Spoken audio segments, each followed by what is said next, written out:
दोस्तों, आज की कहानी बहुत ही ज्यादा सस्पेंस, ट्विस्ट और थ्रिल से भरी हुई है। जैसे जैसे कहानी आगे बढ़ती है, एक के बाद एक ट्विस्ट आने लगते हैं। कहानी की स्टोरी लाइन देखकर आप सोच ही नहीं सकते कि आगे क्या होने वाला है। सच में ये थ्रिलर कहानी आपका दिमाग हिला कर रख देगी। इसीलिए इस वीडियो को एंड तक जरूर देखना और पहली बार हमारे चैनल पर आए हो तो प्लीज हमारे हॉरर बॉक्स हिंदी चैनल को सब्सक्राइब जरूर करना। तो चलिए बिना किसी देरी के शुरू करते हैं आज की कहानी। कहानी की शुरुआत होती है एक कपल से। ये पति पत्नी एक अनाथ आश्रम आए हुए थे। ये दोनों एक बच्चे को गोद लेना चाहते थे। उस अनाथ आश्रम की केयरटेकर इन लोगों को बच्चों के पास लेकर जाती है। वहां पर तकरीबन 12 से 15 बच्चे मौजूद थे। केयरटेकर कहने लगती है कि आप लेफ्ट साइड में जो बच्चे हैं उनमें से एक बच्चे को सिलेक्ट कीजिए और यहाँ पर राइट साइड में जो 3 बच्चे हैं उनमें से नहीं, क्योंकि ये थोड़ा एबनॉर्मल बच्चे हैं। अब ये कपल सारे बच्चों को देख लेते हैं और उसके बाद केयरटेकर को कहते हैं कि ठीक है मैडम, हम घर पर जाकर थोड़ा डिस्कस करते हैं और उसके बाद में आपको बताएंगे। अब रात हो जाती है। ये 3 बच्चे जिनमें से एक लड़की और 2 लड़के अभी भी कैरम खेल रहे थे। तभी उस अनाथ आश्रम में वही कपल आते हैं जो सुबह बच्चा अडॉप्ट करने के लिए आए थे। दरअसल दोस्तों, ये बच्चे को अडॉप्ट करने के लिए नहीं बल्कि उन्हें किडनैप करने के लिए आए थे। अब ये लोग अनाथ आश्रम के पावर सप्लाई को कट कर देते हैं और वहाँ पर जितने भी हेल्दी बच्चे थे उनको किडनैप कर लेते हैं और ये जो 3 एबनॉर्मल बच्चे थे उन्हें वहीं पर छोड़ देते हैं। इसी बीच एक आदमी जिसने अपने चेहरे पर मास्क लगाया हुआ था, उसकी केयर टेकर के साथ मुठभेड़ हो जाती है, लेकिन वो आदमी उस केयर टेकर का गला ही काट देता है और ये सब कुछ वो छोटी सी बच्ची अंधेरे में देख लेती है।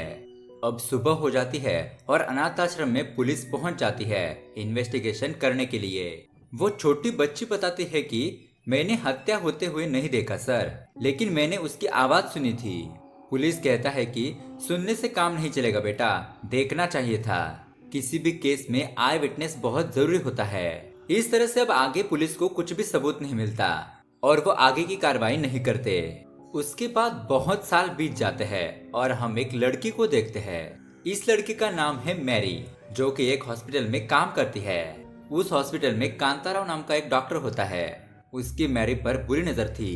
अब मैरी अपनी नाइट ड्यूटी खत्म करके चाय वगैरह लेकर अपने घर जाने लगती है। यहाँ पर मैरी जिस फ्लैट में रहती थी उसके ठीक अपोजिट साइड में एक लड़का रहता है जिसका नाम है वासु। ये लड़का मैरी से प्यार करता है और हमेशा उसके साथ बात करने की कोशिश करते रहता है, लेकिन मेरी वासु में इतना इंटरेस्टेड नहीं थी। वो हमेशा उसे इग्नोर करती रहती है। खैर, अब मेरी के साथ साथ और 2 लड़के रहते हैं, वही जो उसके साथ बचपन में रहते थे। एक का नाम है राजू जो बहरा है और दूसरे का नाम है बाशा, ये गूंगा है। इन दोनों के बारे में बात करें तो बाशा एक एक्टर बनना चाहता है। हालांकि ये बोल नहीं सकता, लेकिन फिर भी मूवीज में चांस पाने के लिए ऑडिशन देता रहता है। और राजू एक कैमरामैन बनना चाहता है। कैमरा खरीदने के लिए हर महीने राजू मेरी से कुछ पैसे लेता रहता है, मतलब कि वो पैसे जमा करता है। खैर, अब यहाँ पर थोड़ी देर के बाद कांताराव मैरी को कॉल करता है और उसे कहता है कि मैरी, तुम्हारा बरसों का सपना अब पूरा होने वाला है। तुम जल्दी से रेडी होकर मेरे पर्सनल क्लिनिक आ जाओ। अब मेरी बिना कुछ सोचे समझे उसी तरह रेडी होकर वहाँ पर चली जाती है। अब इन दोनों की बातों से हमें पता चलता है कि मैरी को कुछ चाहिए। कांताराव मैरी से कहने लगता है कि इसके लिए 2 लाख रुपए का खर्चा होगा, लेकिन तुम फिक्र मत करो, मैं यहाँ पर किस लिए बैठा हूँ। अगर तुम मेरी जरूरत पूरी कर दोगी तो मैं तुम्हारा काम आसानी से कर दूंगा। ऐसा कहते हुए कांताराव मैरी को सेक्सुअली अब्यूज करने लगता है, इधर उधर छूने लगता है। ये देखकर मैरी को बहुत ज्यादा गुस्सा आ जाता है और वो कांताराव को धक्का दे देती है। उसी दूरी पर तेज धार वाली चाकू होती है, तो कांताराव की गर्दन उस चाकू से टकरा जाती है और फौरन कांताराव की वहीं पर मौत हो जाती है। मतलब कि दोस्तों, ये अचानक पलक झपकते ही हो जाता है। अब कांताराव की मौत देखकर मैरी बहुत ज्यादा घबरा जाती है और फौरन वहां से अपने घर पर चली आती है। यहाँ दूसरी तरफ हम बाशा को देखते हैं, जो कि ऑडिशन देने के लिए किसी जगह पर आया हुआ था। वही दूसरे कमरे में एक डायरेक्टर एक लड़की के साथ बात कर रहा था। डायरेक्टर उस लड़की को फिल्म का ऑफर देता है और उसके बदले में डायरेक्टर अपनी ख्वाहिश पूरी करने के लिए कहता है। लड़की उसे कहती है कि पहले मूवी में मेरा कैरेक्टर दिलवा दो, बाद में देखेंगे। लेकिन वो डायरेक्टर उस लड़की के साथ जबरदस्ती करने लगता है। तो गुस्से में आकर वो लड़की अपने हाथ में जो अवार्ड था उस अवार्ड से उस डायरेक्टर के माथे पर मार देती है और ये भी डायरेक्टर वहीं पर मर जाता है। अचानक हुई उसकी मौत को देखकर वो लड़की घबरा जाती है और ये सारी घटना दूसरे कमरे से बादशाह देख लेता है। ये घटना देखकर वो भी शॉक रह जाता है और वहां से तुरंत ही भाग जाता है। उसके बाद हम देखते हैं राजू को, जो कि किसी बंदे से मुलाकात करने के लिए आया था। वो उस आदमी को पैसे देकर एक बहुत ही अच्छा कैमरा खरीद लेता है। थोड़ी देर बाद जब मेरी अपने घर पर वापस पहुंचती है तो उसके घर में ऑलरेडी बादशाह बैठा हुआ था। ये दोनों ही घबराए हुए थे। अब यहाँ पर मेरी को पता नहीं था कि बादशाह के साथ क्या हुआ है और बादशाह को पता नहीं था कि मेरी के साथ क्या हुआ है। तभी कोई उनका दरवाजा खटखटाता है। ये देखकर दोनों ही बहुत ही ज्यादा घबरा जाते हैं। दरवाजा खुलने पर उन्हें ये बात पता चलती है कि ये और कोई नहीं बल्कि राजू है। राजू अपना कैमरा लेकर मेरी की फोटो खींचने लगता है।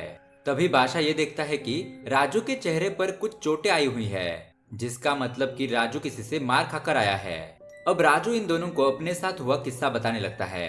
राजू बताता है कि मैं अपना कैमरा लेकर इधर उधर की फोटो खींच रहा था। तभी एक बंदा राजू के हाथ में वो कैमरा देख लेता है और उसे पहचान लेता है कि ये तो उन्हीं का कैमरा है।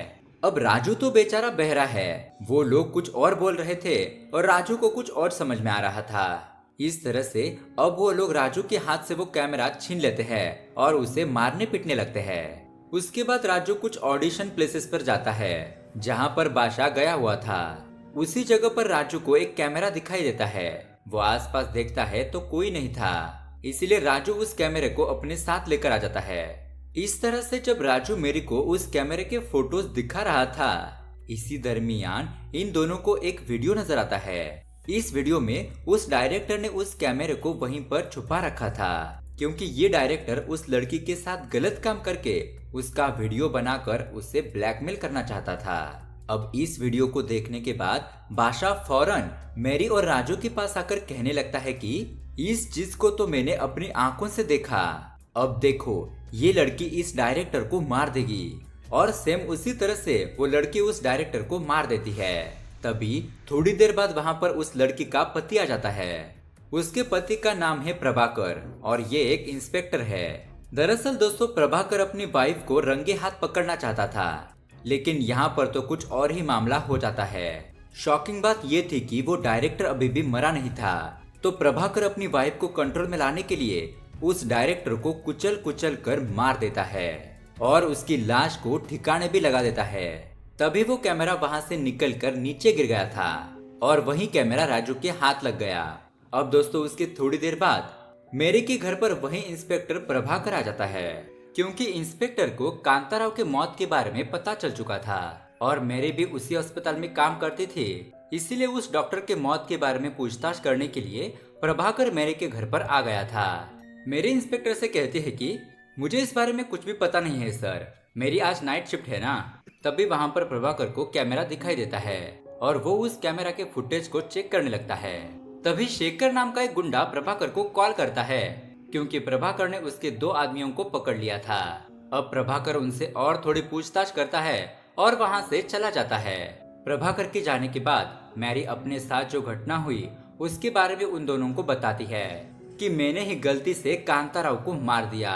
तभी वहां पर वासु अपना लैपटॉप लेकर आता है। वो उसे अपना लैपटॉप चार्ज करने के लिए कहता है, क्योंकि वासु के घर की लाइट चली गई थी। खैर, अब वासु के चले जाने के बाद मेरी को एक जबरदस्त आइडिया आता है। वो प्रभाकर को कॉल करती है और कहती है कि वाह प्रभाकर, तुमने तो बहुत ही आसानी से उस डायरेक्टर को खत्म कर दिया, लेकिन सबूत का क्या? मेरे पास तुम्हारे खिलाफ सबूत है। मेरे बताए हुए एड्रेस पर आ जाना, और वो भी 5 लाख रुपए लेकर। अब दोस्तों, यहाँ पर मेरी आवाज बदलकर बात कर रही थी। इंस्पेक्टर को भी पता नहीं था कि कॉल पर कौन बात कर रहा है। अब रात को मैरी, बादशाह और राजू पैसे लेने के लिए जा रहे थे, लेकिन तभी उनके घर पर लाइट चली जाती है और अचानक उनके घर पर प्रभाकर आ जाता है, क्योंकि दोस्तों प्रभाकर ने उनके फोन को ट्रेस कर लिया था। वहां पर पहुंचने के बाद प्रभाकर उन तीनों को बांध देता है और पूछने लगता है कि मेरे खिलाफ जो सबूत है वो कहां पर है, उसे चुपचाप मेरे हवाले कर दो, तब मैं तुम लोगों को आसानी से छोड़ दूंगा। तभी प्रभाकर को ये बात पता चलती है कि राजू एक बहरा है और बादशाह एक गूंगा। प्रभाकर खामखा उन लोगों को टॉर्चर करके सवाल पूछ रहा था। तभी वहां पर वासु आ जाता है अपना लैपटॉप लेने के लिए और मैरी उसे उसका लैपटॉप दे देती है। उसके बाद मेरी राजू से कहती है कि इंस्पेक्टर प्रभाकर को उसका कैमरा दे दो।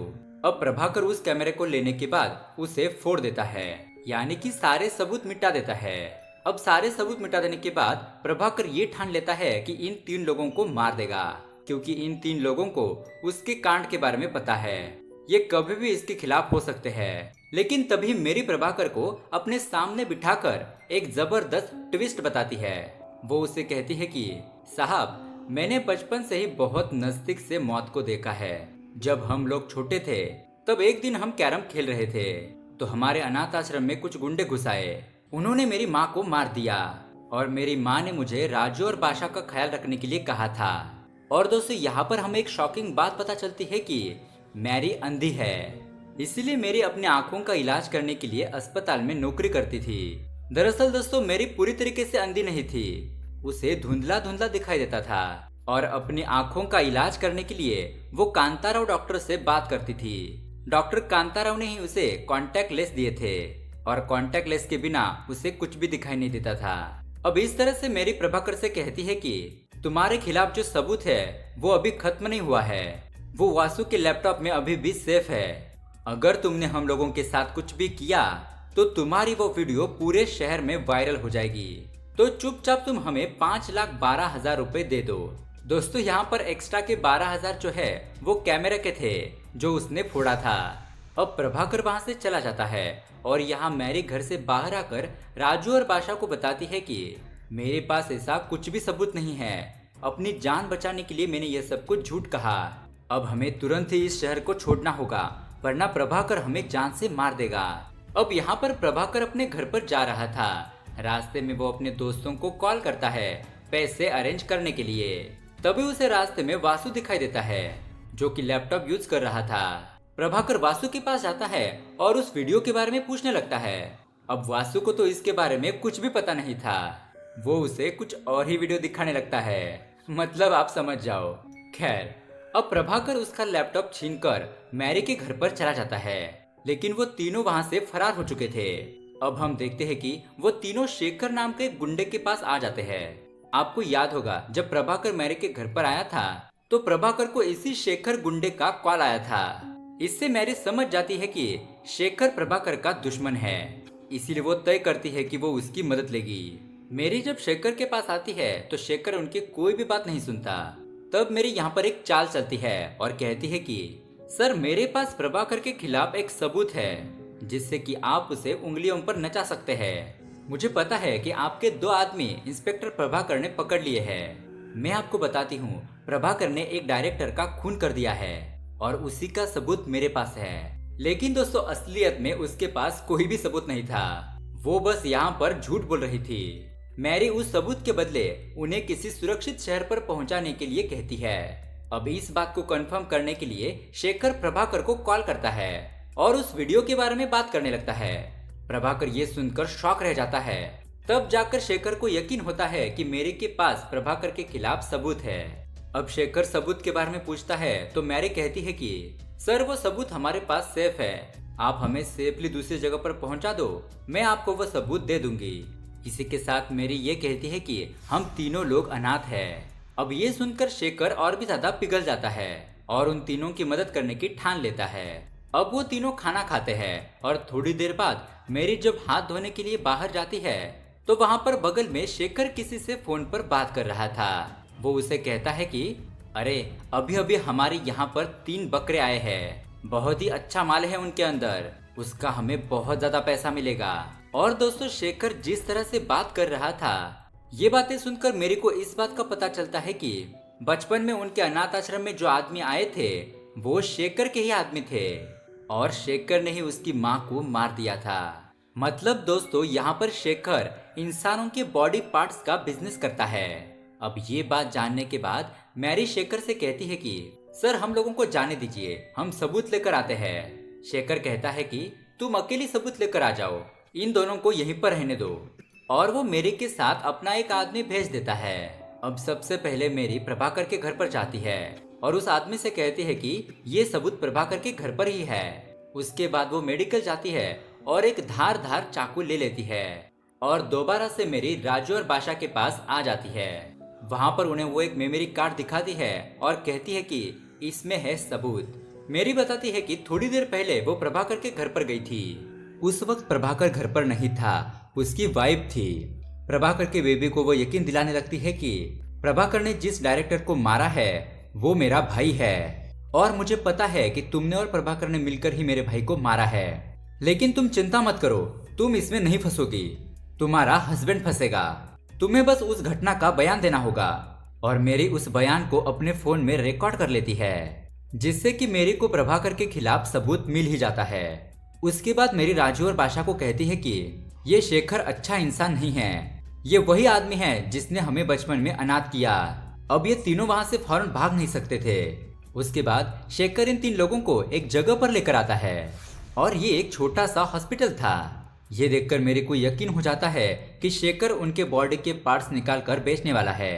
अब यहाँ पहुंचने के बाद शेखर इन तीनों के सामने अपना असली चेहरा रखता है, क्योंकि वो ये सोच रहा था कि तीनों को मार देने से किसी को कुछ भी फर्क नहीं पड़ेगा, क्योंकि ये लोग तो अनाथ है।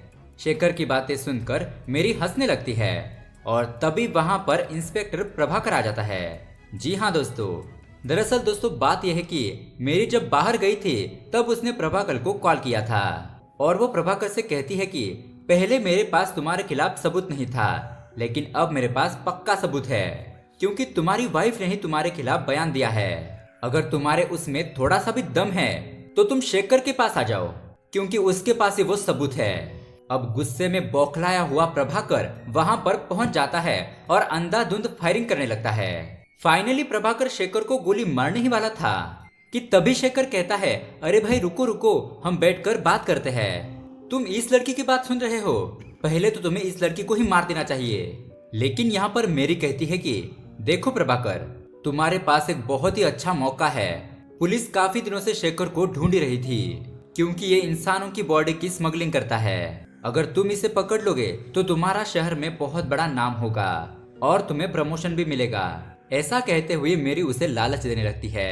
तभी शेखर अपना चाकू निकालकर प्रभाकर पर वार करने लगता है, लेकिन तभी मेरी अपने पास जो चाकू था उससे शेखर को खत्म कर देती है, और वो भी कुछ ही सेकंड में। उसके बाद मेरी प्रभाकर को वो मेमोरी कार्ड दे देती है और प्रभाकर मेरी को 5,12,000 रुपए दे देता है। उसके बाद मेरी, राजू और बादशाह ये तीनों इस गांव को छोड़कर चले जाते हैं। जब वो रेलवे स्टेशन पर खड़े थे तब एक छोटी बच्ची मेरी के पास आकर खाना मांगने लगती है, लेकिन मेरी उस लड़की को अपने साथ लेकर जाती है। अब 8 साल बीत जाते हैं और हमें मुंबई का नजारा दिखाया जाता है। यहाँ पर एक न्यूज चल रही थी कि पुलिस की नजर कुछ अनाथ आश्रम पर है और उनका ऐसा मानना था कि इन अनाथ आश्रम में इल्लीगल काम हो रहे हैं। उस आश्रमों में पहला नाम था संकल्प फाउंडेशन। अब इसकी इन्वेस्टिगेशन करने के लिए प्रभाकर को ही सिलेक्ट किया जाता है, इसीलिए प्रभाकर हैदराबाद से मुंबई आ जाता है। मुंबई आकर प्रभाकर इस केस की फाइल को देखता है और उसे संकल्प फाउंडेशन के बारे में पता चलता है। संकल्प फाउंडेशन को चलाने वाली औरत का नाम होता है कौशल्या देवी। लेकिन दोस्तों कौशल्या देवी और कोई नहीं, ये तो मैरी ही थी। इसीलिए प्रभाकर अब मैरी के संकल्प फाउंडेशन पहुंच जाता है। मैरी ने बनाया हुआ अनाथ आश्रम देखकर प्रभाकर के तो होश ही उड़ जाते हैं, क्योंकि वो फाउंडेशन बहुत बड़ा था और सारी सुख सुविधाओं से लैस था। वो किसी भी एंगल से अनाथ आश्रम लग ही नहीं रहा था। उस आश्रम में जो फिजिकल हैंडीकैप बच्चे थे वो अपनी जिंदगी बिता रहे थे और मैरी उनकी लाइफ को आगे बढ़ा रही थी, उनको शिक्षित कर रही थी। उसके बाद फाइनली प्रभाकर की मैरी के साथ मुलाकात हो जाती है।